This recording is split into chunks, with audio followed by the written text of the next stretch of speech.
Okay, I just got to respond here to what my friend Larry Beal was putting out. I want to show you what he put on Twitter here. He tweets 17 hours ago, the more Vegas learns about how John Fisher has driven the A's into the ground, opposition to public funding for a stadium would keep growing. Meanwhile, there are at least two potential ownership groups in Oakland ready to bid and build if or when Fisher decides or is forced to sell the team. First of all, Larry, you're a smart guy, okay? It is absolute insanity to keep tossing out this idea for a number of reasons. First, let's take public funding. It's not public funding in the way that you think of it at all. It's tax increment financing. And what that means is that you have a new facility being built, ballpark, and then buildings to go with it. The property tax paid on that normally would go to Clark County, goes to the redevelopment organization. In this case, it's going to be the Las Vegas Stadium Authority. They will own the stadium, and they will be the letter of the bonds, the organization that releases the bond issue. So, because of that,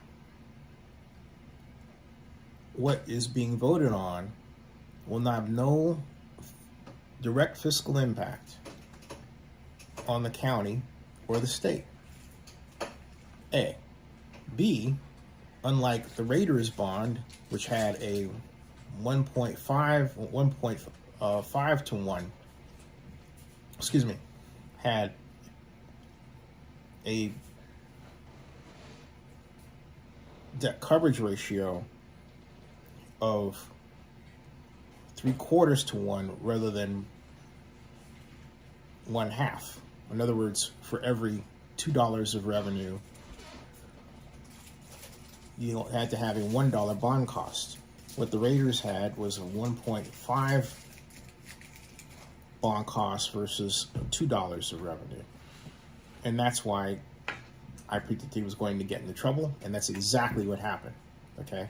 I told Jessica Colvin, the county finance director in 2016, that their bond was in danger of going into default the moment they let it, because of the structure, the mathematics of the deal.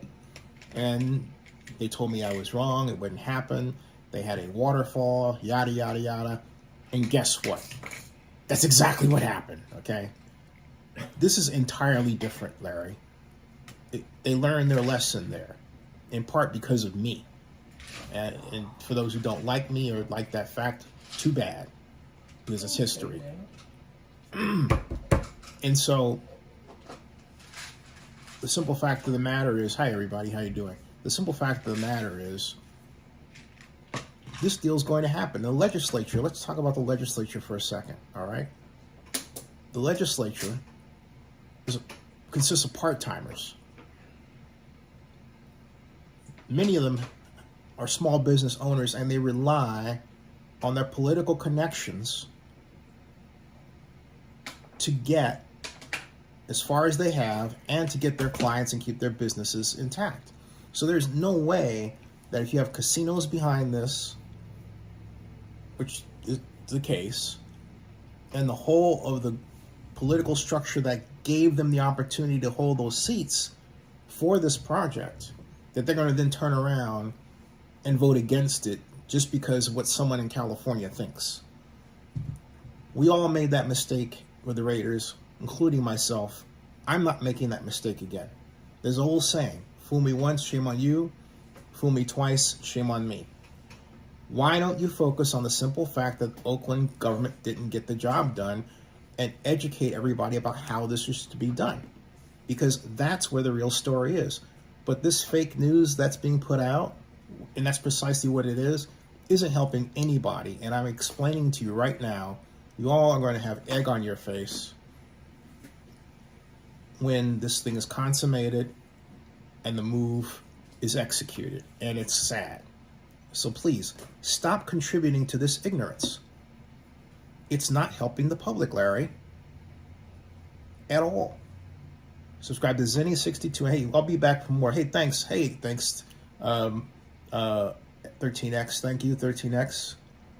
No, you're the man. You're the man. I'm just telling the truth, okay? But thank you all very much. And thank you, Mark Pierre, for the contribution as well. I'll make a separate video about that. But Larry Beal, my friend, this should not interrupt that, but be silly if it did. The truth about this has to be addressed, okay? And I'll get to that later.